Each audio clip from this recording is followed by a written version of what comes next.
Hi, let me tell you about another great Manning book, Machine Learning for Tabular Data, XGBoost, Deep Learning and AI, written by Mark Ryan and Luca Massaran.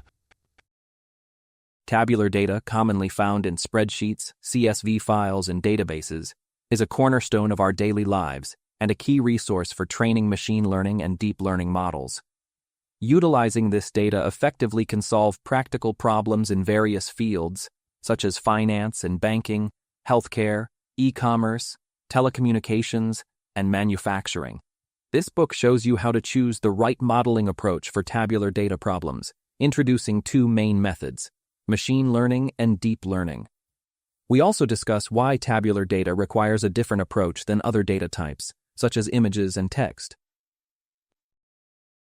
Tabular data, organized in rows and columns, differs from other data types like images, videos, audio, text, and JSON data. While these non-tabular data types have been used to train deep learning models, deep learning has not been widely applied to tabular data. We will explore the reasons behind this and when it is appropriate to use deep learning with tabular data. Machine learning and deep learning are two distinct approaches to tabular data modeling. Machine learning involves feature engineering, identifying and extracting the most relevant information from the data, and converting it into a suitable format for the model.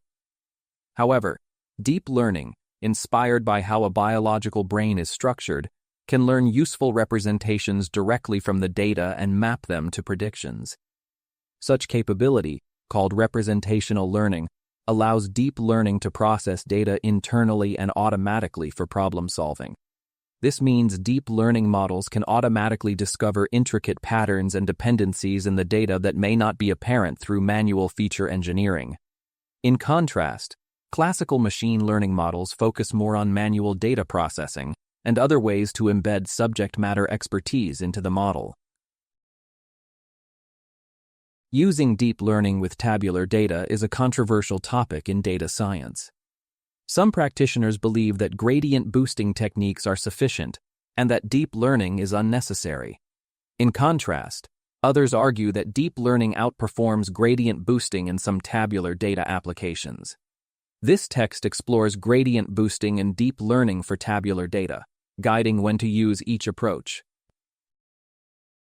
Tabular data differs from other data types because it is structured in rows and columns, unlike unstructured data like audio, video, images, and text.